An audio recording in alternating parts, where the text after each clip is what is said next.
যখন মসজিদের প্রতি আসক্তি জন্মাবে, নামাজ আপনাকে টানবে, তিলাওয়াতে কোরআন আপনাকে টানবে, আমার নবীর বিরহে আপনার চোখ দিয়ে পানি পড়বে, তো মনে করবেন আপনার ডিসকাশন মদিনা শরীফের মধ্যে শুরু হয়েছে। আমার নবীর দরবারে আপনি গ্রহণযোগ্য হয়েছেন, হুজুর গৌসে ভান্ডারীর দরবারে আপনি গ্রহণযোগ্য হয়েছেন। এটা হতেই পারে না যে আপনি শুধুমাত্র নাম নিহাত কিছু কাজ করে ইনাদেরকে আপনি সন্তুষ্ট করে ফেলবেন। আপনারা বুঝতে পেরেছেন? তাহলে আল্লাহ যদি আপনার উপর রাজি থাকে আপনি বুঝতে পারবেন আপনার মা বাবা আপনার উপর রাজি। এটা বোঝার জন্য কি ইউনিভার্সিটিতে পড়তে হয়, স্কুল কলেজে পড়া লাগে? কোনো জায়গায় যেতে হয় না। মা বাবার চেহারা আপনাকে বলে দেবে তারা আপনার উপর সন্তুষ্ট না অসন্তুষ্ট। আর কিছু সাইড এনভায়রনমেন্টাল কিছু সাইন এটা আপনাকে জানিয়ে দেবে মা বাবা আপনার উপর সন্তুষ্ট। অনুরূপভাবে আমার উপর যদি আমার আল্লাহ খুশি থাকে, আপনি এক সেকেন্ডের জন্য আমার আল্লাহকে আপনার জবান থেকে সরাইতে পারবেন না। ঘুরে ফিরে সুবহানাল্লাহ আলহামদুলিল্লাহ বলা, সুবহানাল্লাহ আলহামদুলিল্লাহ আল্লাহু আকবার, ঘুরে ফিরে দেখবেন আচ্ছা আপনার উপর আমার আল্লাহ সন্তুষ্ট হয়েছে। কেমনে বুঝবেন? একটা পিঁপড়াকে মারার পরে যদি ভিতর থেকে আপনার নিজেকে পাপী পাপী মনে হয় তো বুঝবেন আমার আল্লাহ রাজি হয়েছে আপনার। মানুষ না বেটা, একটা পিঁপড়া। আয় হায় হায়, এক বুজুর্গ দেখলাম আমাদের চেয়ে কিছু বয়সে বড়, মুখ একেবারে অসম্ভব কালো, মনে হয় যেন মা মারা গেছে, আপসেট। আমি জিজ্ঞেস করলাম হুজুর বাইরে তোর কি কোনো দুর্ঘটনা, কোনো অসুবিধা, শরীর খারাপ? হায় হায়, চোখের পানি পড়তেছে, বলতেছে আমি এটা কেন করলাম। আমি বলছি কি কাজ করলেন এমন? কো ভাই একটা মাছি ঢুকেছে আমার রুমে, আমি প্রথমে ইগনোর করেছি, পরে সেটা দুইবার আমার মুখের উপর বসেছে, হঠাৎ করে আমার রাগ উঠেছে, আমি জাস্ট আমার জুতা দিয়ে মাছিটাকে মেরে ফেলেছি। আমাদের কাছে আপনাদের কাছে এটা একটা ব্যাপার হইল? কেন ব্যাপার না? কারণ আমরা ভিতরের জগৎ থেকে জিন্দা না। মুর্দা মানুষের কাছে ফিলিংস থাকে না, মুর্দার কাছে কি থাকে না? ফিলিংস থাকে। ফিলিংস থাকে জিন্দা মানুষের ভিতরে। আমি এখন যে জিন্দেগির কথা বলতেছি সেটা অক্সিজেনের জিন্দেগি না, সেটা রুহানি নূরের জিন্দেগি। এটা একটা জিন্দা থাকা। আমার আল্লাহ কোরআনে পাকের মধ্যে ইরশাদ করেছে না, ইয়া আইয়ুহাল্লাযীনা আমানু ইস্তাজিবু লিল্লাহি ওয়া লির-রাসূলি ইযা দাআকুম লিমা ইউহয়িকুম। আমার আল্লাহ এবং রসুলের ডাকে যদি মুমিন সাড়া দেয় তো সেই সাড়া দেওয়ার কারণে মুমিনের জিন্দেগি নসিব হয়। তো জিন্দেগি যদি, শ্বাস যদি না থাকে সাড়া দিতে পারবেন? পারবেন না। তাইলে আল্লাহ আমি যদি জিন্দা না হইতাম তাইলে তো সাড়াই দিতে পারতাম না। তো এটা কোন জিন্দেগি? এটাকে বলে রুহানি জিন্দেগি, এটাকে বলে রুহানি নূরের জিন্দেগি। আমার কাছে জিনিসটা হাস্যকর ঠেকেছে, কিন্তু এই ব্যক্তির আমি মানুষ ধরপর করে আমি কেন করলাম? আমার আল্লাহ নারাজ হয়ে গেছে। আমার আল্লাহ যদি বলে তুই আমার মাছিটাকে মেরে ফেলবি, পারবি তুই একটা মাছি বানাইতে? এটা আমার কাছে আপনার কাছে কিছুই না, কিন্তু যাদের কাছে আমার আল্লাহ গুরুত্বপূর্ণ হয়ে গেছে তাদের কাছে আমার আল্লাহর সৃষ্টিও অনেক গুরুত্বপূর্ণ হয়। আমার নবী বলছে ইমাতাতুল আযা আনিত তারিক, মানুষ চলাচলের পথে হাঁটার সময় কোনো কিছু বিধে মানুষ কষ্ট পাবে এমন কষ্টদায়ক জিনিস তুমি রাস্তা থেকে সরাই দিও। তাইলে রাস্তা থেকে কষ্টদায়ক জিনিস সরিয়ে দেওয়া এটা আমার নবীর তালিমাত উম্মতের জন্য। আমরা রাস্তা দিয়ে হাঁটে গেলে আমরা করি না, কলার ছিলকা দেখলে আমরা ছিলকা দেখলে ফেলে দেই না? তো কলার ছিলকা যেভাবে ফেলি, আমাদের অনেক ছেলেপুলে আছেন যারা পাথর দেখলে সরাই দেয়, কলার ছিলকা দেখলে সরাই দেয়। আপনি এটা যখন করবেন আমার নবীর উপর একবার দরুদ শরীফ পড়বেন, আমার নবী খুশি হয়ে যাবে, নবীর ফুয়ুজাত নসিব হবে, নবীর ফুয়ুজাত নসিব হবে।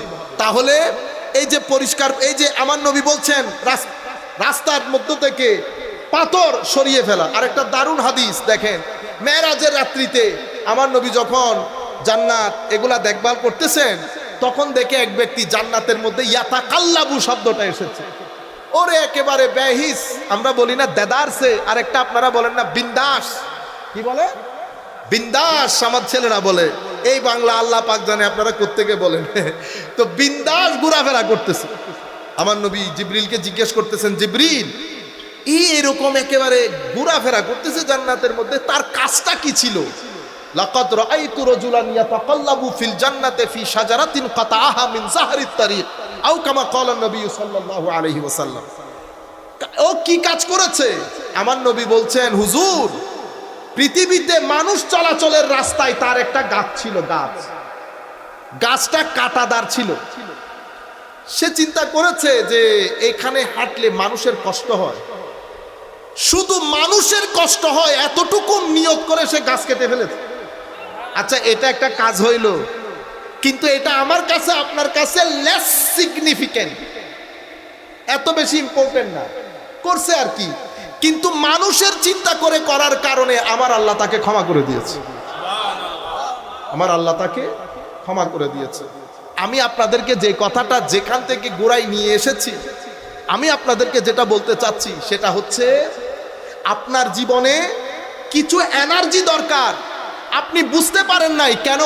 কারণ আপনি আপনার মায়ের সাথে বসেছেন, সকালের টেবিলে বাবার সাথে বসেছেন, বাবা চার্জ দিয়েছে, মা চার্জ দিয়েছে, ভাইয়ে চার্জ দিয়েছে। এই চার্জগুলো পেয়ে আপনার মৃতপ্রায় মোবাইল 20% জীবিত রয়েছে, সেই কারণে আপনি বুঝতে পারেন। মোবাইল বন্ধ হয় নাই, মোবাইল বন্ধ হয় নাই। কিন্তু আমাদের যে সমস্ত ভাইদের কথা বলছি, তারা সত্যের তালাশের মধ্যে, সত্যের তালাশের মধ্যে। কিন্তু আমাদেরকে তো আর সত্যের তালাশ করতে হচ্ছে না, আমরা তো সত্যের মধ্যে আছি, কিন্তু আমাদের ভিতরে ওই ডিপ্রেশন, আপনারা কল্পনাও করতে পারবেন না ডিপ্রেশন কি পরিমাণ পীড়াদায়ক, জ্বালাদায়ক, মানুষকে কি পরিমাণ কুড়ে কুড়ে খায়। টাইম স্কোয়ারের মতো, আমেরিকান টাইম স্কোয়ারের মধ্যে থেকেও এক ব্যক্তি ভিতরে শান্তি পাইতেছে, তাকে শরাব খাইতে হচ্ছে, তাকে আরো কত কিছু করতে হচ্ছে। পৃথিবীর সবচেয়ে দামি জায়গা না টাইম স্কোয়ার আমেরিকার? সবার একটা স্বপ্ন থাকে টাইম স্কোয়ারে গিয়ে একটা কি তুলবে, সেলফি তুলবে, ঠিক না? সেই টাইম স্কোয়ারের মধ্যে গিয়ে ব্যক্তির ভিতরে শান্তি নাই। কেন? কারণ শান্তি টাইম স্কোয়ারের ভিতরে থাকে না। আপনি আমার ভাই এই জমিনের মধ্যে কাজ করে সারাদিন 11টার সময় 2টা ভাত খাইছে, বিসমিল্লাহ করে বিড়ি একটা দরাইয়া ঘুমাই পড়ছে, ডিপ্রেশন আসছে। আপনি টাইম স্কোয়ারের মধ্যে শরাব খাওয়া বাদে জীবনে শান্তি আনতে পারতেছেন না। আর এই ভদ্রলোক এখানে বিসমিল্লাহ, এই জানেও না ডিপ্রেশন কি জিনিস। তারে জিজ্ঞেস করা হয়েছে ডিপ্রেশন কি, এ বলতেছে সেটা কি, কোন ডিপ্রেশন? ও বলতেছে না, ওই বার্গারটা আমি আমার জীবনেও খাই না। আপনারা বুঝতে পেরেছেন? আমি ছেলেদেরকে বলতেছি আল্লাহর ওয়াস্তে এবার হুঁশ করেন, এটা অনেক সুন্দর একটা দেশ। এই যে আপনারা আমাকে আনার জন্য মোটরসাইকেল নিয়ে গেছেন না, বেটা এই বেদাত আর করিয়েন না, এই বেদাত আর এগুলাকে বলে উচ্ছৃঙ্খলতা। কি বলে? উচ্ছৃঙ্খলতা। আপনি উচ্ছৃঙ্খল হবেন কেন? একবার চিন্তা করে দেখেন, আপনি যেভাবে রাস্তার মধ্যে এসে আসছেন, রাস্তার গাড়ি কি শুধু আপনি চালাবেন বেটা? রাস্তা কি আপনার? একজন সাংবাদিক যদি আমাকে দাঁড় করিয়ে জিজ্ঞেস করে, হুজুর বলেন দেখি আপনি কি পুরা রাস্তা কিনে নিয়েছেন? এতগুলা গাড়িকে ডিস্টার্ব করে আপনার ছেলেগুলো আপনাকে নিয়ে যাচ্ছে, শরীয়ত এটা কি বলে? আমি তাকে কোনো জবাব দিতে পারবো? লজ্জিত হওয়া বাদে। কিন্তু এগুলা হয়তো আপনারা মহব্বত করে করতেছেন, আমিও বলতেছি মহব্বত করে করতেছেন, কিন্তু মহব্বত করে কাজ যেটা করতেছেন বেটা absolutely wrong, without any ifs and buts. কোনো ইফ বাট বাদে এটা একটা রং কাজ। 2-3 জন মানুষ যাবেন, গিয়ে রাস্তা চিনানোর জন্য চলে আসবেন। এতগুলা মানুষ গিয়েছেন, এক এক মোটর সাইকেলের মধ্যে 3 জন 4 জন করে বসেছেন। একটা ছেলে যদি মোটর সাইকেল থেকে পড়ে যায়, দায়ভার আপনি নিবেন না আমি নিব? আমি অসম্ভব মাইন্ড করেছি, আমার খুব খারাপ লেগেছে। দরকার নাই তো, আমি তো কোনো আর বহুত বড় কিছু না। আপনারা বুঝতে পেরেছেন? এই বেদাতগুলো আর কখনো করবেন না। আমাদের মতো কেউ যদি চাই যে এই বেদাত হোক, আপনি সরাসরি না বলে দেবেন। সরাসরি কি বলে দেবেন? না বলে দেবেন। মাহফিল জমানোর বিষয় না। আমার নবীকে আর নারাজ করিয়েন না, যথেষ্ট হয়ে গেছে। ওয়ালিরা নারাজ হয়ে গেছে, নবীরা নারাজ হয়ে গেছে আমাদের কৃতকর্মের কারণে। এরে বলি নবী এগুলা যে নারাজ হচ্ছে, এগুলো আপনারা বুঝতে পারেন না। এগুলা ইজিলি বোঝা যায়, এগুলা ইজিলি বোঝা যায়। কেমনে? আচ্ছা আল্লাহ আমার উপর সন্তুষ্ট, এটা কেমনে বুঝবেন? ওমা এটা তো পানিবাদের মতো সহজ, এটা বুঝা কেমনে? যেই তারিখ থেকে আপনার হৃদয়ে আল্লাহর প্রতি ভালোবাসা জন্মাবে, তো মনে করবেন এই ভালোবাসা আগে উপরে হয়েছে। এই ভালোবাসা কোথায় হয়েছে? উপরে। উপরের ভালোবাসা ছাড়া নিচের পানি নড়ে না। যখন মসজিদের প্রতি আসক্তি জন্মাবে, নামাজ আপনাকে টানবে, তিলাওয়াতে কোরআন আপনাকে টানবে, আমার নবীর বিরহে আপনার চোখ দিয়ে পানি পড়বে, তো মনে করবেন আপনার ডিসকাশন মদিনা শরীফের মধ্যে শুরু হয়েছে। আমার নবীর দরবারে আপনি গ্রহণযোগ্য হয়েছেন, হুজুর গৌসে মাইজ ভান্ডারীর দরবারে আপনি গ্রহণযোগ্য হয়েছেন। এটা হতেই পারে না যে আপনি শুধুমাত্র নাম নিহাত কিছু কাজ করে ইনাদেরকে আপনি সন্তুষ্ট করে ফেলবেন। আপনারা বুঝতে পেরেছেন? তাহলে আল্লাহ যদি আপনার উপর রাজি থাকে, আপনি বুঝতে পারবেন আপনার মা বাবা আপনার উপর রাজি। এটা বোঝার জন্য কি ইউনিভার্সিটিতে পড়তে হয়, স্কুল কলেজে পড়া লাগে? কোন জায়গায় যেতে হয় না। মা বাবার চেহারা আপনাকে বলে দেবে তারা আপনার উপর সন্তুষ্ট না অসন্তুষ্ট। আর কিছু সাইড এনভায়রনমেন্টাল কিছু সাইন এটা আপনাকে জানিয়ে দেবে মা বাবা আপনার উপর সন্তুষ্ট। অনুরূপ ভাবে আমার উপর যদি আমার আল্লাহ খুশি থাকে, আপনি এক সেকেন্ডের জন্য আমার আল্লাহকে আপনার জবান থেকে সরাইতে পারবেন না। ঘুরে ফিরে সুবহানাল্লাহ আলহামদুলিল্লাহ বলা, সুবহানাল্লাহ আলহামদুলিল্লাহ আল্লাহু আকবার, ঘুরে ফিরে দেখবেন আচ্ছা আপনার উপর আমার আল্লাহ সন্তুষ্ট হয়েছে। কেমনে বুঝবেন? একটা পিঁপড়াকে মারার পরে যদি ভিতর থেকে আপনার নিজেকে পাপী পাপী মনে হয়, তো বুঝবেন আমার আল্লাহ রাজি হয়েছে আপনার। মানুষ না বেটা, একটা পিঁপড়া। আয় হায় হায়, এক বুজুর্গ দেখলাম আমাদের চেয়ে কিছু বয়সে বড়, মুখ একেবারে অসম্ভব কালো, মনে হয় যেন মা মারা গেছে, আপসেট। আমি জিজ্ঞেস করলাম, হুজুর বাইরে তোর কি কোনো দুর্ঘটনা, কোনো অসুবিধা, শরীর খারাপ? হায় হায়, চোখের পানি পড়তেছে, বলতেছে আমি এটা কেন করলাম। আমি বলছি কি কাজ করলেন এমন? কো ভাই একটা মাছি ঢুকেছে আমার রুমে, আমি প্রথমে ইগনোর করেছি, পরে সেটা দুইবার আমার মুখের উপর বসেছে, হঠাৎ করে আমার রাগ উঠেছে, আমি জাস্ট আমার জুতা দিয়ে মাছিটাকে মেরে ফেলেছি। আমাদের কাছে আপনাদের কাছে এটা একটা ব্যাপার হইল? কেন ব্যাপার না? কারণ আমরা ভিতরের জগৎ থেকে জিন্দা না। মুর্দা মানুষের কাছে ফিলিংস থাকে না, মুর্দার কাছে কি থাকে না? ফিলিংস থাকে। ফিলিংস থাকে জিন্দা মানুষের ভিতরে। আমি এখন যে জিন্দেগির কথা বলতেছি সেটা অক্সিজেনের জিন্দেগি না, সেটা রুহানি নূরের জিন্দেগি। এটা একটা জিন্দা থাকা।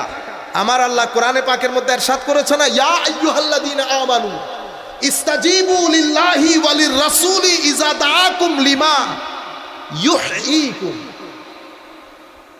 আমার আল্লাহ এবং রসুলের ডাকে যদি মুমিন সাড়া দেয়, তো সেই সাড়া দেওয়ার কারণে মুমিনের জিন্দেগি নসিব হয়। তো জিন্দেগি যদি, শ্বাস যদি না থাকে, সাড়া দিতে পারবেন? পারবেন না। তাইলে আল্লাহ, আমি যদি জিন্দা না হইতাম তাইলে তো সাড়াই দিতে পারতাম না। তো এটা কোন জিন্দেগি? এটাকে বলে রুহানি জিন্দেগি, এটাকে বলে রুহানি নূরের জিন্দেগি। আমার কাছে জিনিসটা হাস্যকর ঠেকেছে, কিন্তু এই ব্যক্তির আমি মানুষ ধরপর করে আমি কেন করলাম? আমার আল্লাহ নারাজ হয়ে গেছে।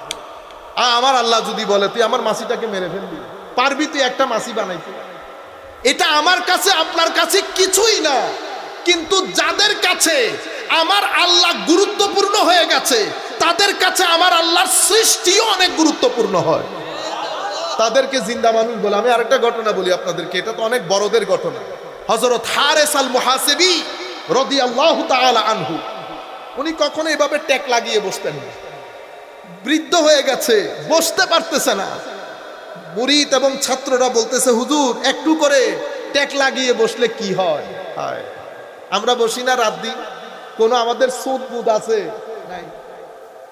হযরত হারেস আল মুহাসিবি জবাব দিয়েছেন, বেটা আমি একজনের গোলাম, গোলাম কখনো মালিকের সামনে এভাবে ট্যাক লাগিয়ে বসতে পারে? গোলাম কখনো মালিকের সামনে ট্যাক লাগিয়ে বসতে পারে কেন? কারণ আমার যিনি আল্লাহ, উনি মুর্দাও না দূরেও না।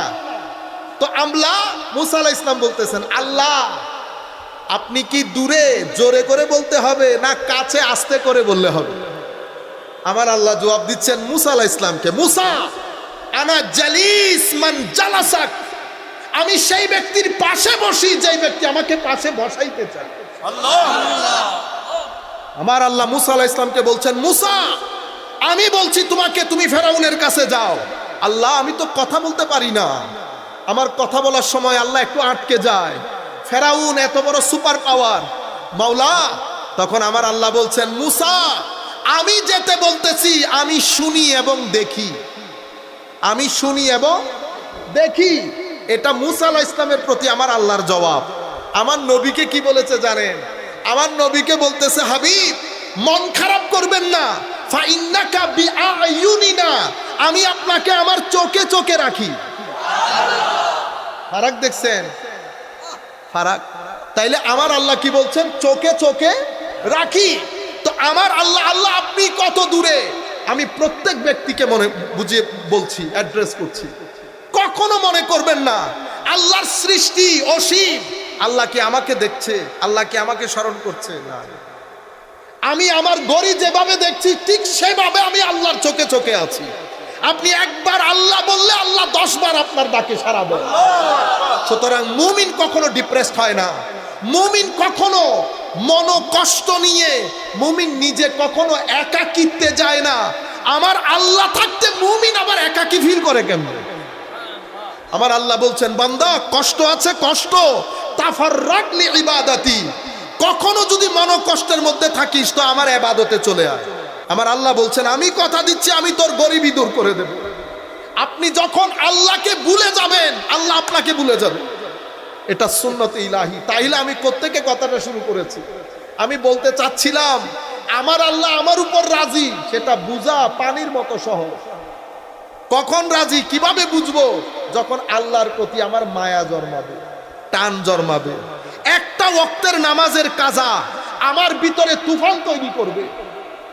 একজন মানুষের সাথে বেয়াদবি আমার ভিতরে তুফান তৈরি করবে। একজনের পকেটের টাকা যদি আমি পকেটে নিয়ে হাঁটি, আমার ভিতরে যদি একটা অসম্ভব অস্থিরতা থাকে যে অমুকের টাকা আমার পকেটে আছে, তাইলে মনে করবেন আমার আল্লাহ আপনার উপর সন্তুষ্ট আছে, আপনার উপর রাজি আছে। কিছু মানুষ আল্লাহর দরদির মধ্যে এমন, আল্লাহ তারে অসম্ভব পছন্দ করে, যাদেরকে আমরা বলি সে নিজেও জানে না আল্লাহ যে তারে পছন্দ করে, আল্লাহ যে তারে পছন্দ করে। কেমনে বুঝবেন? এলাকার মধ্যে সম্মানিত, টাকা নাই পয়সা নাই, সবাই খুব মহব্বত করে। সবাই কি করে? খুব মহব্বত করে। তো কাকা খুব নামাজি, খুব তিলাওয়াতে কোরআন, খুব খুব খুব। এগুলা কি? এগুলা হচ্ছে মানুষের মহব্বত আপনার প্রতি জন্মাইতে পারে না যতক্ষণ আল্লাহ আপনাকে মহব্বত না করে। তো আমি আপনাদেরকে বলতে চাচ্ছি, একটা আমাদের জীবন, একটা আমাদের জীবন।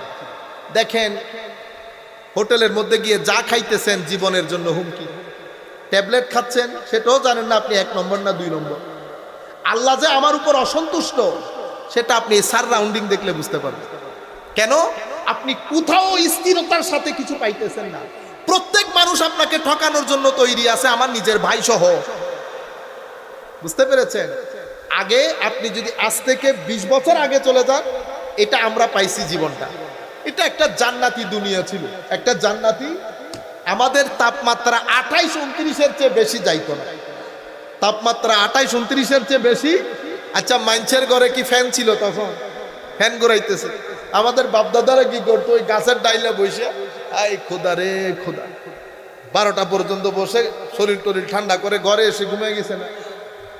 বুঝতে পেরেছেন? সেটা একটা দুনিয়া ছিল, অসম্ভব সুন্দর দুনিয়া ছিল। মানুষের ভিতরে হানাহানি ছিল না, মানুষের ভিতরে অপরাধ করার যে প্রবণতা, অ্যান্টি সোশ্যাল বিহেভিয়ার, অসামাজিক কার্যকলাপ ছিল না।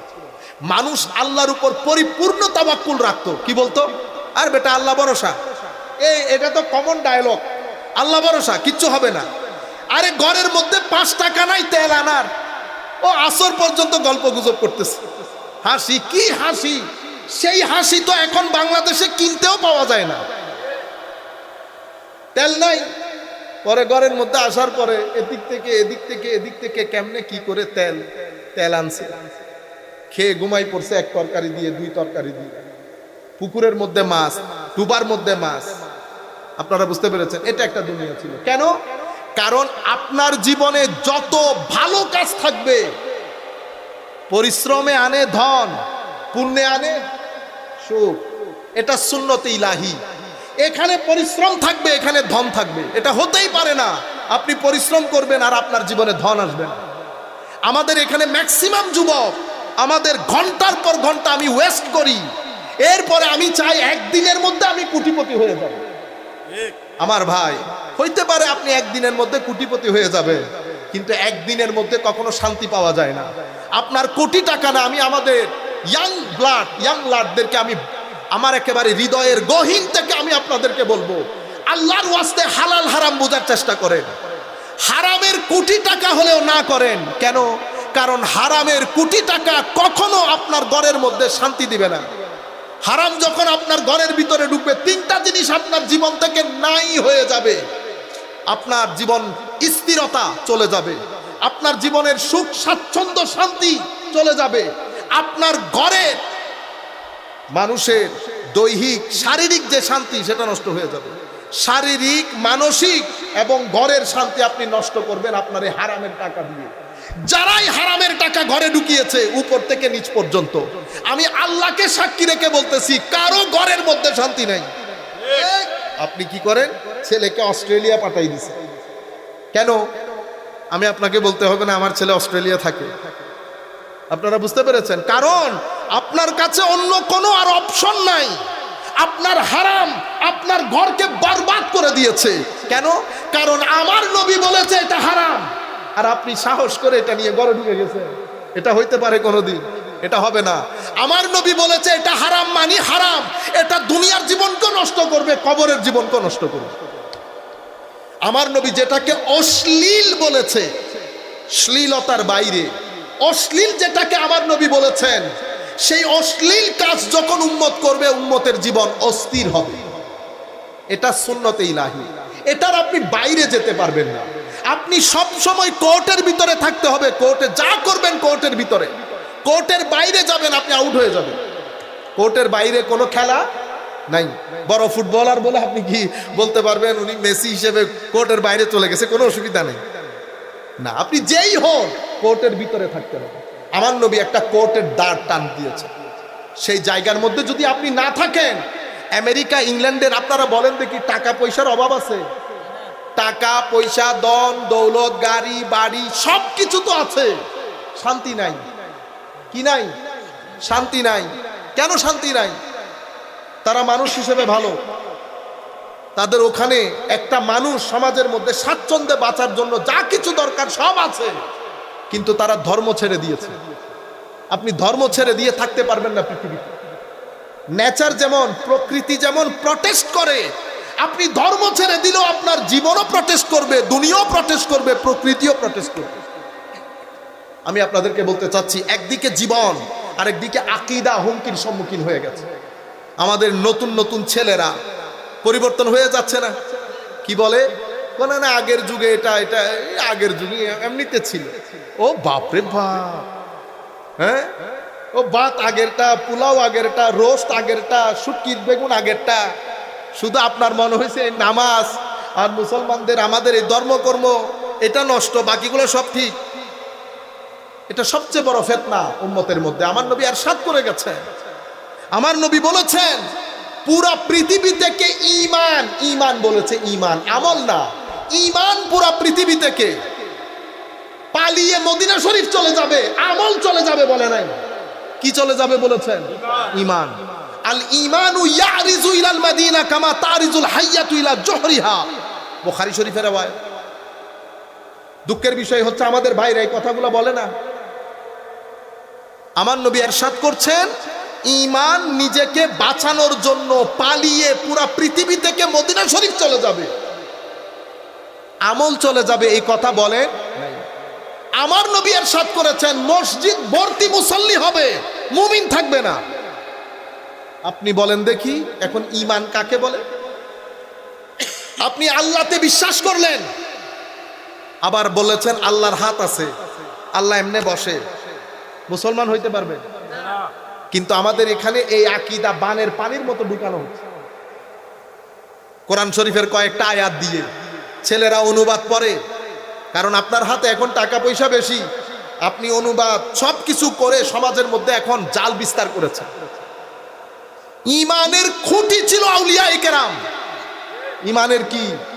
পৃথিবী যেমন স্থির থাকার জন্য পাহাড়ের প্রতি মুখাপেক্ষী, আমার আল্লাহ পাহাড় বানিয়েছেন, এটাকে বলে পৃথিবীর কি? খুঁটি, পেরেক। ইমানের পেরেক আউলিয়ায়ে কেরাম। পাহাড় ছাড়া যেমন পৃথিবী অস্থির, মাজারে পাক বা আউলিয়ায়ে কেরাম ছাড়া, আমি বন্ডের কথা বলছি না, আপনি বন্ডের দরবারে যায়, আমি না বন্ডদের কথা বলছি না বন্ডদের কথা শুনছি, আমি ভণ্ডদের কথা বলছি না, আমি আল্লাহর ওয়ালিদের কথা বলছি, যাদের রাত সিজদার মধ্যে কাটতো, যাদের দিন উম্মতের তরবিয়তের মধ্যে কাটতো, আমি তাদের কথা বলছি। সেই সমস্ত আউলিয়ায়ে কেরাম যাদের মুরিদদেরকে দেখলে আপনি মুরিদদের চেহারা, সুরত, নামাজ, তসবিহ, তাহলিল, এখন আপনি যদি বলেন হুজুর অমুকের মুরিদ অমুক নামাজ পড়ে না, সেটা রেসপন্সিবিলিটি তার। বুঝতে পেরেছেন? সেটা রেসপন্সিবিলিটি তার। আমি আপনাদেরকে আল্লাহর ওলি, সত্যিকার আল্লাহ, আমি এমন কোন ব্যবসায়ী পীরের কথা আপনাদেরকে এখানে শোনাইতেছি। ব্যবসায়ী আছে না? আছে তো, বক্তাও ব্যবসায়ী আছে, রাজনীতিবিদও ব্যবসায়ী আছে, ওয়াজিও ব্যবসায়ী আছে, পীরও ব্যবসায়ী আছে। আপনি শুধু একটা দেখছেন, হ্যাঁ, সরকারের কর্মকর্তার মধ্যে ব্যবসায়ী নাই, রাজনীতিবিদের মধ্যে ব্যবসায়ী নাই। আমাদের ওয়াজ করে যে না বললাম, এখন আমি বলে যাবো, আমি বলে বলে জামালাই পড়ে যাই। এখানে সব জায়গার মধ্যে ব্যবসায়ী আছে, আপনি শুধু একটা দেখতেছেন। ওই ব্যবসায়ীর কথা আমি বলতেছি না, আমি আল্লাহর ওয়ালিদের কথা বলতেছি, যারা ঘর বাড়ি পরিবার পরিজন ছেড়ে আমার নবীর ইশারা নিয়ে নিয়ে পৃথিবীর দিক বিদিক ছুটে চলেছে এবং সেখানে গিয়ে আল্লাহর নবীর উম্মত, আল্লাহর বান্দাদেরকে তরবিয়ত করেছে, হেদায়েতের বাণী পৌঁছিয়েছে। শাহজালাল ইয়েমেনি, বাড়ি কোথায়? ইয়েমেন। থাকেন কোথায় বর্তমানে? সিলেটে। যখন এসেছেন তখন কি প্লেন দিয়ে এসেছিলেন? মা বাবা পরিবার পরিজন যাচ্ছে তো যাচ্ছে। আজকে আমরা এখান থেকে বাইরে যেতে পারি না, মন খারাপ হয়। তাদের মন খারাপ হইতো না কখনো? আজকে তো আপনি বলতেছেন শাহজালালের মাজার এরকম, মুখে বলা খুব সহজ। এতগুলো মানুষ, এতগুলা রাজনৈতিক দল, একটা দুইটা, এতগুলা রাজনৈতিক দল, বলেন দেখি কারে দেখে কে মুসলমান হয়েছে? একটা বলেন যে অমুকরে দেখে। আমরা তো এখন তফসির সাজাই, মানুষ ভাড়া করি, আয়ো তুমি মুসলমান হও বলে মানুষকে দেখাও। আপনারা বুঝতে পেরেছেন? আর ওনারা যখন এসেছেন হিন্দু অধ্যুষিত এলাকা, নিজ থেকে কাউকে যুদ্ধ করতে বলেন নাই, কাউকে বাধ্য করে নাই। যেখানে যেখানে গেছে আমার নবীর সুগন্ধে মানুষ পঙ্গপালের নিয়েই ছুটে এসেছে দিন কবুল করার। হযরতে শাহ মখদুম রূপস রাদিয়াল্লাহু আনহু রাজশাহীর জমিনে শুয়ে আছে। ওনার ভাই, যদিও ঐতিহাসিকভাবে আল্লাহ পাক জানে, শুয়ে আছেন এখানে। বাড়ি বাগদাদ। কোন প্লেন নিয়ে আসেন নাই, কত দুর্গম পথ পাড়ি দিয়ে এই সমস্ত অঞ্চলে এসেছে দ্বীন ইসলাম প্রচারের জন্য। লাখো মানুষকে কালমা পড়িয়ে পৃথিবী থেকে চলে গেছেন। আপনি যাই বলেন কিয়ামত পর্যন্ত আপনি বলতে থাকবেন রাজার ছেলে। এখনো কেউ রাজশাহীতে, কেউ সিলেটে, কেউ এক একজন এক এক জায়গায় শুয়ে আছে, এখনো রাজার মতো শুয়ে আছে, এখনো রাজার মতো। আপনার মতো লোক যদি উল্টা লটকে যায়, আপনি জিয়ারত খতম করতে পারবেন? ও জিয়ারত আপনি খতম করার কে? জিয়ারত বাড়তে থাকবে, জিয়ারত কখনো কমে না। আপনি আমাদের মদিনা শরীফের মধ্যে আমার নবীর রওজায়ে পাকের সাথে লাগানো জান্নাতুল বাকি, জান্নাতুল আপনারা বলেন না জান্নাত? জান্নাত কেন বলে? এটা তো আমাদের উলামায়ে কেরাম কিছু, ওই যে আইন আর কফ আছে না, আইন, হ্যাঁ, আলহামদুলিল্লাহি রাব্বিল আলামিন, আইন এবং কাফ আসলে বহুত স্মার্ট হয়ে যায়, ঠিক না? হায় হায়, কয়টা তো আল বাকি আল গারকাত, এটাকে জান্নাত বলা হয় কেন? ও ভাই, এটারও দলিল দরকার। ও আমার নবী ইরশাদ করেছেন, আল্লাহর কোন মার্দে হক যখন ইন্তেকাল করে, তো যখন কবরের মধ্যে ফেরেশতা আসে, গায়েব থেকে আওয়াজ আসে, আমার বান্দা ঠিক বলেছে, তার কবরকে যতদূর চোখ যায় প্রশস্ত করে দাও, তার কবরে নূর দান করো, তাকে জান্নাতের লেবাস পরিয়ে দাও, তার কবরের মধ্যে জান্নাতের বিছানা বিছিয়ে দাও। তো যেই কবরের মধ্যে জান্নাতের বিছানা থাকে, যেই কবরবাসী জান্নাতের লেবাস পরা থাকে, যার চোখ, যার কবর যতদূর চোখ যায় প্রশস্ত থাকে, যার কবরের মধ্যে নূর থাকে, এটারে যদি আমরা বাগান না বলি তো বাগান আপনার ঘরের মাঠকে বলবো। ও আপনি যদি চান আপনি না বলতে না বলেন, আমি কি আপনারে বাধ্য করছি বলতে? এটা তো যার যার যৌক, এটা যার যার ইচ্ছা। আমি আমার বাবার কবরের মধ্যে ফুল লাগাবো, আমার বাবার সাথে আমার একটা স্পিরিচুয়াল কানেকশন আছে। আপনার ইচ্ছে না করলে না করেন, আপনি কি বন্ধ করতে পারবেন? ও যে আপনি এটা বুঝার চেষ্টা করেন, যেই কবরের মধ্যে আমার আল্লাহ বলছেন ওয়ানাব্বির কবরাহু ওয়া আলবিসহু লিবাসাল জান্নাহ ওয়া ওয়াসসি কবরা, কবরকে তৌসি করে দাও যতদূর চোখ যায়। এত বড় কবর, কবরের মধ্যে নূর, জান্নাতের লেবাস, জান্নাতের বিছানা, এটারে যদি আপনি জান্নাত না বলেন, ও জান্নাতের বিছানাও আছে, জান্নাতের লেবাসও আছে, তো এটা জান্নাত বললে অসুবিধা আছে? আপনার ইচ্ছে না করলে আপনি না বলেন। আমাদের জীবনের মধ্যে আমরা যদি এই পৃথিবীর মধ্যে আল্লাহ ভালো জিনিসও বানিয়েছেন, মন্দ জিনিসও বানিয়েছেন। আগে আমি এই সমস্ত আল্লাহর ওলিরা, আমরা আল্লাহর ওলি তাদেরকে বলি কেন? বাস এক কথাই বলে দেই আপনাদেরকে, ইজিলি বুঝতে পারবেন। পৃথিবীর মধ্যে এটা পুরা, আপনারা যারা সায়েন্স পড়েন তারা আরো বুঝার কথা, সব জায়গায় এনার্জি না, সব কিছু তো আমরা এনার্জেটিক বিইং, সব জায়গায় এনার্জি, নির্দিষ্ট একটা শক্তি। আল্লাহ ভালো জিনিসও সৃষ্টি করেছেন, মন্দ জিনিসও সৃষ্টি করেছেন, ঠিক? আমার চোখ ভালো জিনিসের উপরও পড়ে, মন্দ জিনিসের উপরও পড়ে। আমার কান ভালো জিনিসও যায়, মন্দ জিনিসও। আমার পেট, তো সব জায়গার মধ্যে ভালো মন্দ মিক্স আছে। এখন আমি আগে আল্লাহর সাথে সম্পর্ক করার আগে আমি আগে পৃথিবীর সাথে সম্পর্ক করি। কেমনে? পৃথিবীর মধ্যে যাহা ভালো, আমি যখন তাহার এনার্জি আর্ন করব চোখ দিয়ে, কান দিয়ে, পেট দিয়ে, তো পৃথিবীর মধ্যে ভালো জিনিসের শক্তিগুলা যখন আমি সঞ্চয় করব, তো যিনি বানিয়েছেন উনি খুশি হবেন না? তো আমি পৃথিবীর সাথে যখন আমার কানেকশনটা পজিটিভ করব, আমার এখানে শক্তি যেটা আসবে সেটাও পজিটিভ হবে। আল্লাহর ওলি কারা? ওলি সেই সমস্ত ব্যক্তি যাদের ভিতরে, কলবের ভিতরে নেগেটিভ কোনো এনার্জি আসে নাই, শুধু পজিটিভ এনার্জি এসেছে, শুধু পজিটিভ এনার্জি এসেছে। এনার্জি আস্তে আস্তে যারা অনেক বেশি শক্তির মালিক হয়েছে তাদেরকে আমরা সুফিয়াই কেরামের ভাষায় গৌসুল আজম বলি। কি বলি? তো হুজুর গৌসে মাইজবান্ডারি কেবলা কাবা সেই ক্যাটাগরির একজন আল্লাহর ওলি। কেমনে বুঝবেন? কারণ আমাদের এখানে ধরেন জালালউদ্দিন আল কাদরি, আপনারা নাম শুনেছেন? নাম শুনেছেন? এখন আপনি এখানে বসাইছেন এক আন্তর্জাতিক মুফাসসিরে কোরআনকে, নাম নিচ্ছি না, আমরা নাম নেওয়ার দরকারও নেই, ঠিক আছে?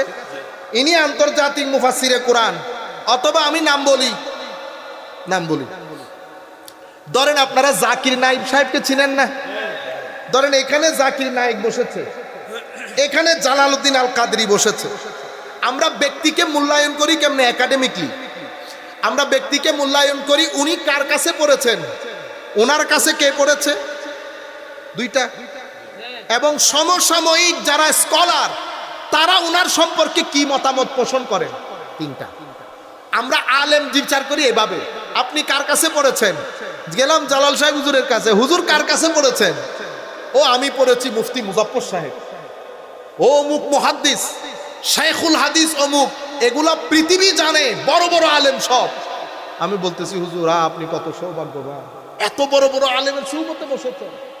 সব বড় বড় শক্তি না, এই শক্তিগুলার সুবতে যখন বসেছে ভিতর ফানা হয়ে গেছে না? হুজুর আপনার কাছে কে কে পড়েছে? আমার কাছে কে কে? মুফতি ওসিউর রহমান আমার ছাত্র, মুফতি আব্দুল ওয়াজেদ আমার ছাত্র, ও আব্দুল আলী মুফাসসির আমার ছাত্র। আর হুজুরকে আর বাজানোর দরকার আছে? আচ্ছা, এরপরে হুজুর আপনার বন্ধু বান্ধব আপনাদের সাথে পড়েছে এমন কেউ আছে? আছে তো। কে? তো হুজুর বলতেছেন ওই অমুক অমুক অমুক। আচ্ছা, তাদের কাছে গেলাম, জালাল সাহেব হুজুর কেমন আলেম? হুজুর তো পুরা সমুদ্র এক বদনার ভিতরে ঢুকাই ফেলতে পারে। এটা হচ্ছে আলেম বিচার করার তরিকা, আলেম বিচার করার তরিকা। এখন নাম বাদ দেন, আমরা নাম না নেই। এখন আপনি আন্তর্জাতিক মুফাসসিরে কোরআন বসাইছেন, হুজুর কার কাছে পড়ছেন? কার কাছে পড়ছি? আমার উস্তাদের মধ্যে আছে তো আব্দুল কুদ্দুস, তারপরে সগির আহমদ, তারপর হুজুর আব্দুল কুদ্দুস কে? ও আপনি চিনবেন না, এগুলো আমার এলাকার। সগির আহমদ কে? ও সগির আহমদ আমাদের উপজেলার মধ্যে একটা মসজিদের ইমাম ছিলেন। এখন আমার একটা আইডিয়া হয়ে গেছে না আপনার লেভেল। হুজুর আপনি কাকে পড়াইছেন? আমি তো আসলে পড়ানোর সুযোগ হয় নাই। আন্তর্জাতিক মুফাসসিরে কোরআন না, আমি এমনিতে বিভিন্ন জায়গার মধ্যে তফসির করি, তো না পড়াই হুজুর কেমনে তফসির? না আমি আসলে বক্তব্য দেই আর কি। আপনারা বুঝতে পেরেছেন? আচ্ছা, এরপরে হুজুর আপনার সাথে কে কে পড়েছে?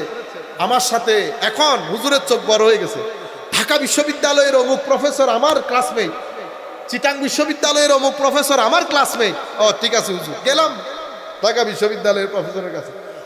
স্যার অমুক মুফাসসির বলে আপনার ক্লাসমেট? হ্যাঁ হ্যাঁ আমার ক্লাসমেট। আলেম কেমন?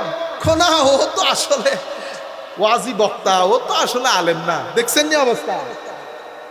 আপনারা বুঝতে পেরেছেন? চিটাঙ্গের কাছে গেলাম, ভাইজান স্যার আপনার অমুকে তো আপনার নাম করছে, আপনি নাকি ওনার ক্লাসমেট। কেমন আলেম? না না ও তো আলেম না, ও তো ভাইরাল বক্তা, এই ওয়াজ কালাম করে এরকম আর কি। আপনারা এখন বুঝতে পেরেছেন মানুষকে যাচাই করে কেমনে? তো যারে তারে মুফাসসিরে কোরআন বলবেন, আমার মতো দজবাঙ্গার আইন না আন্তর্জাতিক বলবেন, এগুলা বলিয়েন না। আর ধর্মটারে বদনাম করিয়েন না, আমার নবীরা নারাজ করিয়েন না, বহুত হয়ে গেছে। আমাদের মতো এখানে যত ওয়াজ কালাম তকরির আমার মতো যত দজবাঙ্গা আছে, আন্তর্জাতিক লিখবেন না, আল্লামা লিখবেন না, মুফাসসির লিখবেন না, মুফতি লিখবেন না, এটা এত সহজ কাজ না। আপনারা বুঝতে পেরেছেন? আমাদের ছেলেপুলেদের কনফিডেন্স নষ্ট হয়ে গেছে। মুফতি বললে তারা বলে যে মুফতি চিনি, মুফতি চিনি। আপনারা বুঝতে পেরেছেন? এই কাজ করবেন না আরবদের মতো করে। আরবরা যেমন যাকে তাকে মুফতি বলে না, আমরাও বলবো না। আরবরা যেমন যাকে তাকে মুফাসসির বলে না, আমরাও বলবো না। ও ওয়াজ করে, হযরত মাওলানা মাদ্রাসায় পড়েছে, এন্ড অফ দ্য স্টোরি। আপনারা বুঝতে পেরেছেন? আলেম রেডি করে এভাবে। হুজুর গৌসুল আজম আব্দুল কাদের, হুজুর গৌসে মাইজ ভান্ডারী কেবলা কাবা, আপনি তো বুঝবেন না উনি কে, আপনার তো বুঝার কথাও না। আপনি বুঝবেন এখানে ম্যাক্সিমাম যারা মিজান সুফি মিজান কাকাকে, সুফি মিজান সাহেব আছেন না পিএইচপি, এখন আপনি চিনেন বিদায় না মিজান সাহেব, এখানে যারা চিনে না তারা কি বলবে? এই হুজুরের পাশ থেকে মুরব্বিটার এখানে নিচে নামাও, বলবে না? আপনার কারণে হুজুরকে দেখতেছি না। ও এক জায়গার মধ্যে গেছি মহেশখালীতে, হুজুর মানে আমাদের জালাল সাহেব হুজুরদের বড়, অনেক সিনিয়র। আমাদের ওখানে ফুরকানি সাহেব হুজুর ছিলেন জামিয়াতে অনেক আগে, সেই সময়কার বেচের আল্লামা ফুরকানি সাহেব হুজুরের ছাত্র। তাহলে জালাল সাহেব হুজুরের থেকে বয়স প্রায় 10-15 বছর বড়। তো হুজুর এক পাশে বসে আছে, আমিও চিনতাম না, আমি মনে করছি এলাকার মুরব্বী বসাইছে। আমি বিসমিল্লাহ করে সালাম দিয়ে স্বাভাবিক যেভাবে সম্মান করা দরকার আমি বসে গেছি। আমার কানে কানে একজন এসে বলতেছে, হুজুর উনি আল্লামা ফুরকানি সাহেব হুজুরের ছাত্র, জামিয়ার প্রথম সময়কালের ছাত্র। এক সেকেন্ডের মধ্যে ইজ্জতের প্যারামিটার পরিবর্তন হয়ে গেছে না? তখন আমি উঠলাম, উঠে হুজুরকে সোফার ব্যবস্থা করলাম, সোফার মধ্যে আবার জায়নামাজ বিছাইলাম, আমারটা থেকে হুজুরকে গদি দিলাম। এত সম্মান কেন করতেছি? চিনতেছি বিদায়। কি করেছি? চিনতেছি বিদায়। চিনলে 100 তলা, না চিনলে গাছতলা। চিনলে 100 তলা, না চিনলে, এটা পৃথিবীর নিয়ম, এটা পৃথিবীর নিয়ম।